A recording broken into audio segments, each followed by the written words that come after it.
C'est peut-être moi qui exagère, mais ça pourrait être une des importantes décisions de Kent Hughes jusqu'ici dans son règne.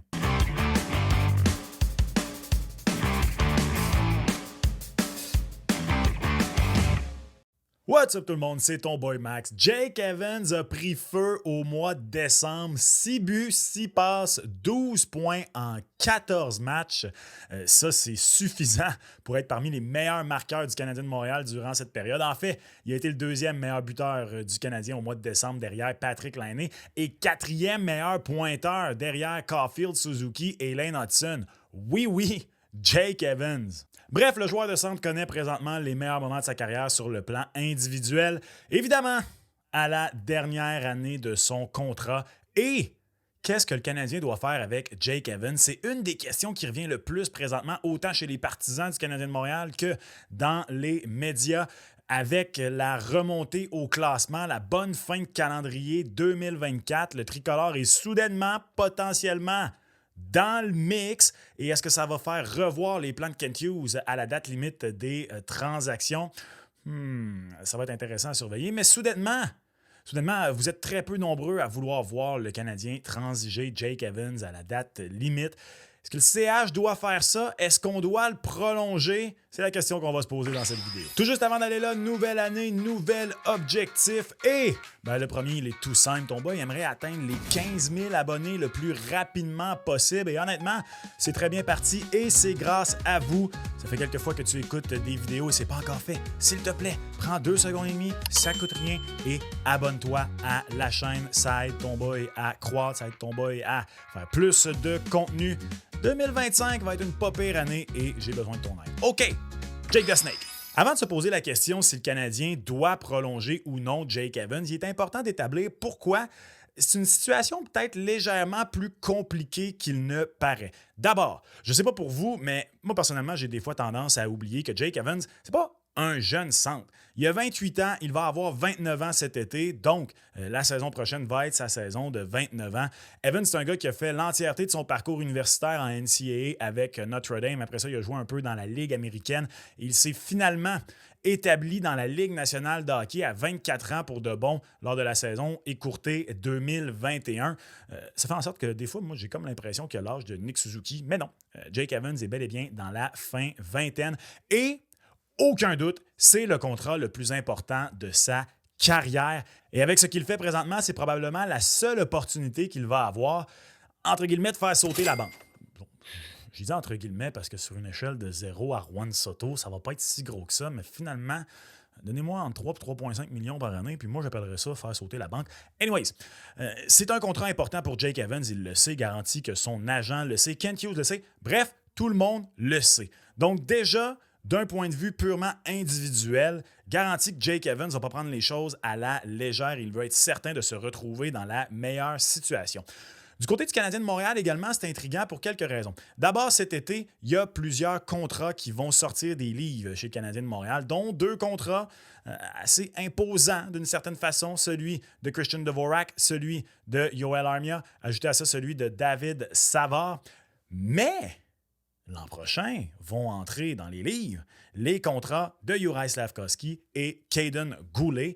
Et là, ajouté à ça, probablement dans 2 ans, je dis probablement, pas probablement, dans 2 ans, Lane Hudson va faire sauter la banque. Garanti. Donc, oui, ça paraît quand même bien côté plafond salarial pour le Canadien de Montréal présentement, mais il faut faire attention.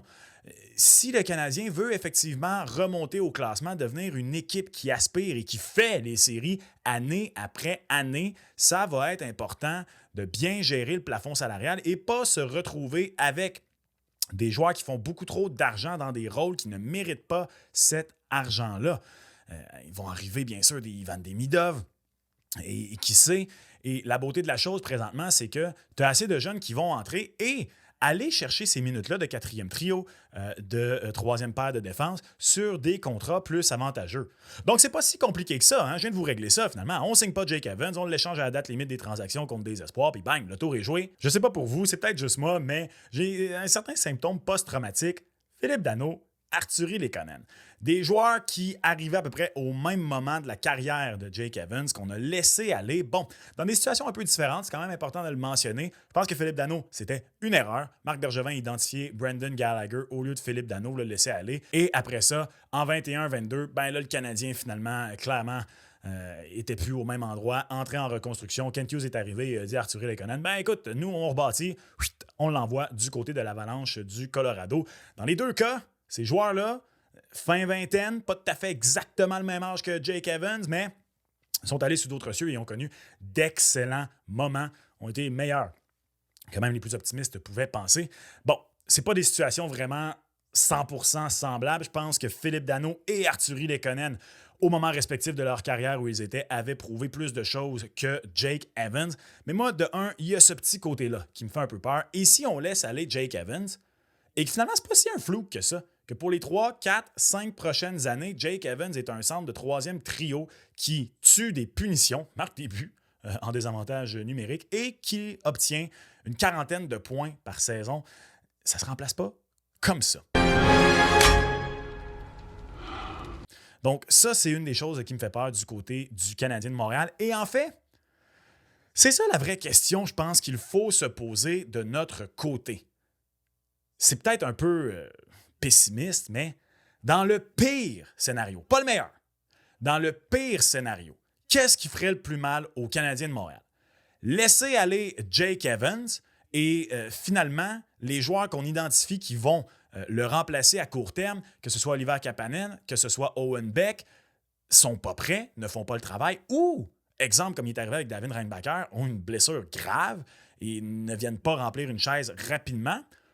Ou au contraire, dans le pire des scénarios, on prolonge Jake Evans pour trop cher et finalement, c'est vraiment juste un centre de quatrième trio et on se retrouve dans une situation similaire à Yoel Armia. Je dis Yoel Armia et pas Christian Dvorak. Pourquoi?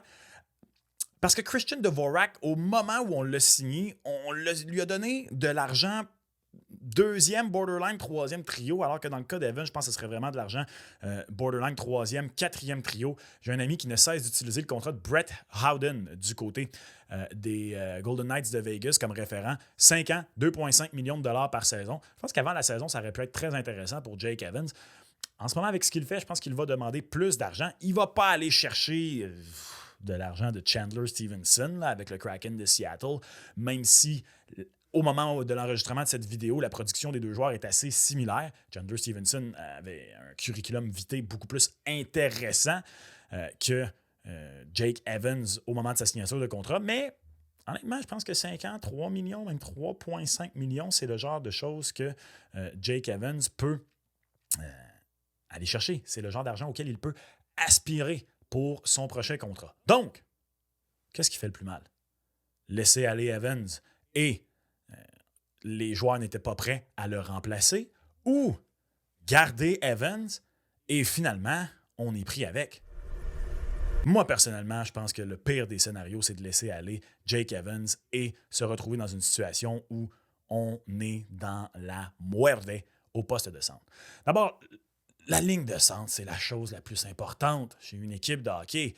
Et si tu ne re-signes pas Jake Evans, t'as Nick Suzuki de garantie pour 2025-2026. C'est tout. OK, il y a des joueurs de centre intéressants qui vont peut-être devenir agents libres cet été. Vous commencez à être plusieurs à parler de Sam Bennett. J'exclus pas la possibilité. Et Kent Hughes lui-même a dit à plusieurs reprises que l'été 2025 va être très important. Il veut faire des acquisitions qui vont faire en sorte que l'équipe va atteindre un prochain niveau l'été prochain. C'est vrai, c'est intéressant à surveiller. Ivan Demidov va arriver l'été prochain également, mais Demidov va se ramener et il va être à l'aile. Êtes-vous vraiment si confiant que ça avec Nick Suzuki et Kirby Dach au centre de garantie pour 2025-2026? Personnellement, non. Je trouve que c'est trop optimiste de se dire il n'y a aucun problème. Owen Beck, Oliver Kapanen, après ça, l'année d'après, Michael Age arrive. C'est très, très optimiste. Et dans un monde idéal, je vous l'accorde, c'est ce qui va arriver. Dans un monde idéal, Owen Beck, en 2025-2026, est ton centre de quatrième trio. Dans un monde idéal, tu n'as pas besoin de Jake Evans, mais on ne vit pas dans un monde idéal. S'il y a une chose que la saison actuelle du Canadien de Montréal est en train de rappeler, c'est que malgré la progression, cette équipe est encore mince. Cette équipe est encore à une blessure ou deux de passer, d'être dans le mix ou carrément dans les bas-fonds de la Ligue nationale de hockey. C'est donc pour ça que personnellement, au moment où on se parle, je penche du côté de prolonger Jake Evans. Bon, soyons honnêtes, pas à tout prix, mais je pense qu'un joueur comme lui, si tu lui donnes 5 ans, si tu ajoutes du terme, ça peut contribuer à faire baisser le montant annuel qu'il va vouloir. Je viens de vous le dire, il va avoir 29 ans l'an prochain. Donc, vous dites, ouais, ben, un instant, à 5 ans, ça va l'amener mi-trentaine. Je pense que malgré tout ça, Jake Evans, c'est pas un gars qui va signer avec des clauses de non-mouvement. Il va être transigeable. S'il y a bien une Moses d'affaires que les Golden Knights de Vegas nous ont appris, c'est que tout le monde est transigeable. Et je pense que Jake Evans, dans le meilleur des scénarios, tu l'as prolongé. Finalement, tout va bien pour Owen Beck, tout va bien pour Oliver Kapanen. Michael Age arrive dans 2 ans. Wow, centre de deuxième trio. Bon, ça commence à être utopique pas mal, là. Mais dans ce scénario-là, Jake Evans va être transigeable. Et non, ça ne me fait pas peur parce que je vous entends jusqu'ici à travers le miracle de l'Internet. Ouais, mais là, regarde, le Canadien n'est pas capable d'échanger un gars comme Yoel Armia. Jamais été capable d'échanger un gars comme Christian Dvorak. Non, c'est vrai, mais il était capable d'échanger des gars comme Sean Monahan. Bon, vous allez me dire qu'il était agent libre sans restriction, c'était un joueur de location. Oui, c'est un très, très bon point. Très, très bon point. C'est pas du tout le meilleur exemple, Sean Monahan, mais c'est un joueur de centre. C'est un joueur de centre droitier. C'est un joueur de centre droitier qui tue des punitions. Ce gars-là, qui ne va pas être signé à un contrat de 5 millions par année, et quand ça va arriver, si ça arrive, le moment où tu dis, ouais, finalement, Jake Evans, il coûte trop cher, il joue sur la 4, on a des gars aussi bons, puis tu veux le transiger, ce ne sera pas l'an prochain. Ce serait peut-être à la fin de l'autre année d'après. Donc, ça va être faisable à mon humble avis. Et pour cette raison-là, j'ai pas de problème à voir Kent Hughes et Jeff Gorton prolonger Jake Evans, même si le prix peut peut-être faire un petit peu grincer des dents au début, même si tu vas peut-être à un certain moment te poser des questions sous le plafond salarial. Le plafond continue de grimper, ce n'est plus un problème.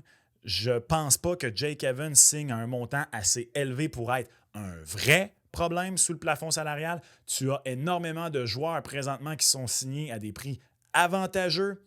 Alors personnellement, si je suis Kent Hughes, je n'échange pas Jake Evans à la date limite des transactions. Je le prolonge, ou du moins, je tente de le prolonger. Ceci étant dit, je vais être 100% honnête avec vous. Je pense pas. Je pense pas que c'est vers ça que le Canadien se dirige. Mais ça, c'est ce que moi je pense de la possibilité de prolonger le contrat de Jake Evans. Toi, est-ce que tu le prolonges? Qu'est-ce qui est un contrat honnête pour Jake Evans? Laisse-moi savoir en commentaire. Tu veux savoir qui ont été les 5 meilleurs joueurs du Canadien de Montréal en 2024? Selon vous, ben écoute cette vidéo qui est disponible sur ma chaîne. Et comme toujours, on se reparle dans une prochaine vidéo. Ciao!